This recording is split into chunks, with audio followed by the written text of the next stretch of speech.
ప్రభుత్వంలో ఇందాక సైనికుడిగా పనిచేసి వచ్చిన మిత్రుడు చెప్పినట్లు ఇందిరమ్మ ప్రభుత్వం అంటేనే పేదవాడికి పంచే ప్రభుత్వం, పేదవాడికి ఇచ్చే ప్రభుత్వం, పేదవాడి కష్టాలు చూసి ఆ కష్టాలకి ఫలితాలు ఇచ్చే ప్రభుత్వం ఇందిరమ్మ ప్రభుత్వం. ఆనాడు ఈనాడు ఏ గ్రామానికి పైన ఇందిరమ్మ ప్రభుత్వంలో ఇచ్చిన ప్రభుత్వ స్థలాలు, వ్యవసాయ భూము పట్టాలు ప్రత్యక్షంగా కనిపిస్తాయి. ఆనాడు ఇందిరమ్మ ప్రభుత్వంలో మిగిలిన భూములని ఇందాక మిత్రుడు చెప్పినట్లు ఆ పింక్ కలరు షర్ట్ వేసుకొని ఆ ధరణి పేరుతో పేదవాడికి చెందాల్సిన వేలాది లక్షలాది ఎకరాలని ఆనాటి ప్రభుత్వం కొల్లగొట్టిందన్నమాట ముమ్మాటికి నిజం. వాటన్నిటినీ ఈ భూభారతి ద్వారా ఆడిట్ రూపంలో బయటికి తీసి మళ్ళీ అర్హుడైన పేదవాడికి పంచాలన్నదే మన ఇందిరమ్మ రాజ్యంలోని గౌరవ ముఖ్యమంత్రి రేవంత్ రెడ్డి గారి ఆలోచన. అంతేకాదు, ఏదైతే అసైన్డ్ భూమిలో పేదవాడు సాగు చేసుకుంటున్నాడో ఆ సాగు చేసుకునేవాడు అర్హుడైతే ఆ అసైన్డ్ భూమిని తప్పకుండా హక్కులు కూడా పేదవాడికి ఈ ప్రభుత్వంలో ఇవ్వటానికి సిద్ధంగా ఉంది. అంతేకాదు, ఆనాడు అర్ధరాత్రి రెవెన్యూ వ్యవస్థని భ్రష్టపట్టించే విధంగా విఆర్ఓ వ్యవస్థని ఒక్క కలము పోటుతో ఒక్క అధికారి చెప్పిండని ఒక ఊళ్ళో ఆ దొరవారి మాట ఆ విఆర్ఓ వినలేదని ఆ వ్యవస్థనే కుప్ప కూల్చిన ఆ మహానుభావుడు తీసుకున్న నిర్ణయాన్ని మన ఇందిరమ్మ ప్రభుత్వంలో ప్రతి రెవెన్యూ గ్రామానికి ఒక రెవెన్యూ ఆఫీసర్ని, ఉద్యోగస్తుడిని తప్పకుండా పెడతామని చెప్పి అన్న ప్రకారం ఈ రెవెన్యూ సమస్యల భవిష్యత్తులో రాకుండా ఉండే విధంగా అర్హులైన వాళ్ళని మళ్ళీ తిరిగి ఆ వ్యవస్థలోకి తీసుకొచ్చి పేదవాడికి ఆ రెవెన్యూ గ్రామంలోనే ఏ కష్టం వచ్చినా అక్కడే శాశ్వతంగా పరిష్కరించే సౌకర్యాన్ని మన ఇందిరమ్మ ప్రభుత్వంలో తిరిగి తెచ్చుకుంటున్నాం. అంతేకాదు, ఇందాక మిత్రులు సునీల్ గారు చెప్పినట్లు ఎక్కడైతే కానిగట్టి పంచాయతీలు, ఫారెస్ట్ కి ప్రైవేటు భూములకి మధ్య ఉన్న పంచాయతీలు, అదే రకంగా రెవెన్యూకి ప్రైవేటు భూములకు మధ్య ఉన్న గెట్ల పంచాయతీలు, ఇద్దరు రైతుల మధ్య ఉన్న గెట్ల పంచాయతీలు, కోర్టులో లేని ప్రతి సమస్యని ఈ భూభారతి ద్వారా శాశ్వతంగా పరిష్కరించాలన్నదే మన ఇందిరమ్మ ప్రభుత్వం యొక్క ఈ చట్టం యొక్క ముఖ్య ఉద్దేశము. అంతేకాదు, గ్రామాలలో భూములున్నాయి, పాస్బుక్ ఉంటుంది, పాస్బుక్ అయితే ఉంటుంది కానీ దానికి తగ్గ భూమి ఎక్కువ తక్కువ ఉంటుంది. అంటే ఆర్ఎస్ఆర్ లో 10 ఎకరాల భూమి ఉంటే 13-14 ఎకరాలకి పాస్బుక్లు ఇస్తారు. ఎవరయ్యా ఎక్కువ 2 ఎకరాలు 3 ఎకరాలు తీసుకుందంటే భూమి ఉండదు. కానీ ఆ పింక్ కలర్ కు సంబంధించిన వ్యక్తుల పేర్లతో ఆ పాస్బుక్లు ఆనాడు అధికారులు ఇచ్చారు, భయపెట్టి తీసుకున్నారు అధికారుల దగ్గర. అటువంటికి సంబంధించిన ఆస్తులన్నిటినీ పక్కాగా ఎవరైతే పొజిషన్ లో ఉన్నారో, ఎవరి పేరుతోనైతే ఎంత భూమి ఉందో ఆ భూమిని సర్వే చేసి భూమి మీద ఎవరైతే ఉన్నారో, ఎవరికైతే పాస్బుక్ ఉందో వారికే ఉండే విధంగా ఈ చట్టంలో మార్పు తీసుకురాబోతుంది.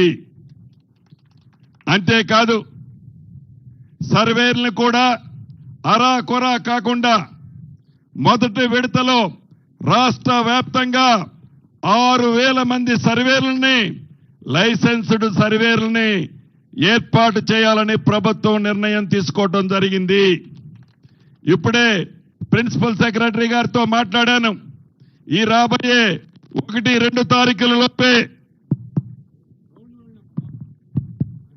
ఈ రాబోయే 1-2 తారీఖులలోపే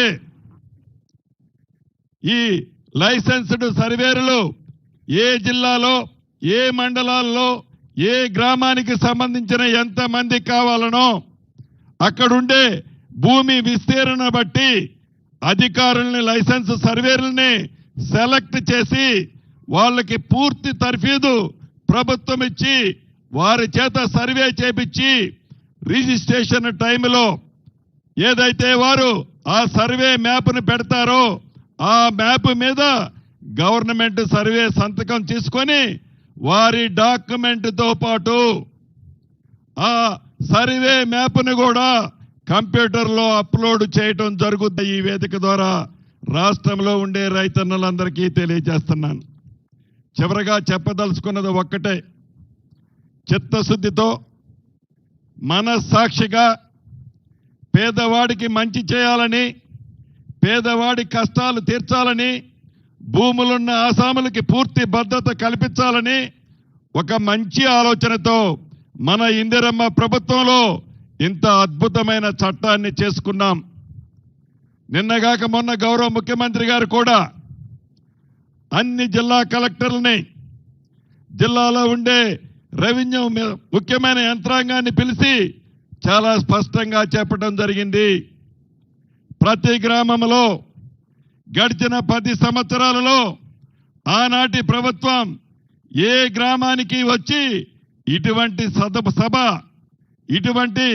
సభ అంటే ఏదో ఉపన్యాసం దంచడానికి కాదు, ప్రజల కష్టాలు తెలుసుకోవటానికి, ప్రజలు భూమికి సంబంధించిన విషయాలని తీసుకునే ధైర్యం కూడా ఆనాటి ప్రభుత్వం చేయలే. ఈ ప్రభుత్వంలో ఈ భూభారతి ద్వారా మీ గ్రామాలకే ప్రభుత్వ ఉద్యోగస్తులు వస్తున్నారు. మొదటి విడతగా రాష్ట్రంలో ఈ 4 మండలాలు పైలట్ గా తీసుకున్నాం. 1 ముఖ్యమంత్రి గారి నియోజకవర్గం, 2 సీతక్క గారి నియోజకవర్గం, 3 కామారెడ్డి జిల్లాలోని 1 నియోజకవర్గం, 4వది నా సొంత నియోజకవర్గం పాలేరు నియోజకవర్గంలోని నేలకొండపల్లి. వీటితో పాటు మే 1వ తారీఖు నుంచి మే 1వ తారీఖు వరకు రాష్ట్రంలోని అన్ని మండలాలలో ప్రతి మండలానికి జిల్లా కలెక్టర్ గారు వస్తారు. అవగాహన సదస్సు ఈ భూములకు సంబంధించి ఈ 2025 భూభారతి చట్టానికి సంబంధించి ఈ చట్టంలో ఉన్న అనేక అంశాలకు సంబంధించి గౌరవ కలెక్టర్లే మీ మండలానికి వస్తారు. దీని మీద పూర్తి అవగాహన మీకు కల్పిస్తారు.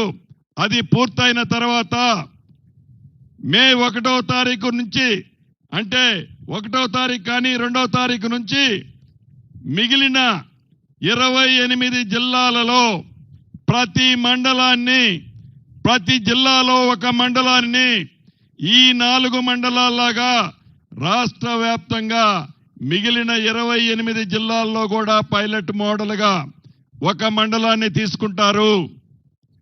దీని తర్వాత జూన్ 2వ తారీఖు నాడు రాష్ట్ర అవతరణ దినోత్సవం లోపే ఏవైతే మొదట తీసుకున్న ఈ 4 మండలానికి సంబంధించిన సమస్యలని వీలైనన్ని సమస్యలని పరిష్కరించడం జరుగుద్ది. వాటితో పాటు రాష్ట్ర వ్యాప్తంగా ఇందాక మిత్రులు చెప్పినట్లు రాష్ట్ర వ్యాప్తంగా జూన్ 2వ తారీఖు నుంచి ప్రతి మండలానికి ఆ మండలంలో ఉండే ప్రతి రెవెన్యూ గ్రామానికి రెవెన్యూ అధికారులు ఈ మోడల్ మండలాల్లో ఎలా చేస్తున్నారో అదే పద్ధతిలో మీ గ్రామాలకే వస్తారు. ఎవరు అభద్రతకు లోను కావాల్సిన పని లేదు. చివరికి అప్లికేషన్ ఫీజు కూడా మీరు ఇవ్వాల్సిన పని లేదు. ప్రభుత్వ అధికారులే, రెవెన్యూ అధికారులే మీ గ్రామాలకు వచ్చి శాశ్వతంగా 2020 చట్టం ద్వారా మీకొచ్చిన ఇబ్బందులతో పాటు గతంలో ఉన్న ఇబ్బందులతో పాటు భవిష్యత్తులో ఇబ్బందులు రాకుండా ఈ చట్టం ద్వారా ఈ రాష్ట్రంలో ఉండే ప్రతి రైతన్నకి, ప్రతి భూమున్న ఆసామికి పూర్తి భద్రత మన ఇందిరమ్మ ప్రభుత్వంలోని గౌరవ ముఖ్యమంత్రి రేవంత్ రెడ్డి గారి నాయకత్వంలోని మన ప్రభుత్వం పూర్తి అండదండలుగా ఉంటుంది అని మరొక్కసారి రాష్ట్ర ప్రజలతో పాటు ఈ గ్రామ ప్రజలకి మనస్ఫూర్తిగా పేరు పేరున తెలియజేసుకుంటూ, ఇంత మంచి అవకాశాన్ని రాష్ట్రంలో ఉండే ప్రజలు, ప్రతిపక్షంలో ఉండే నాయకులు కూడా ఉపయోగించుకోవచ్చు. ఒక కాంగ్రెస్ పార్టీకే కాదు,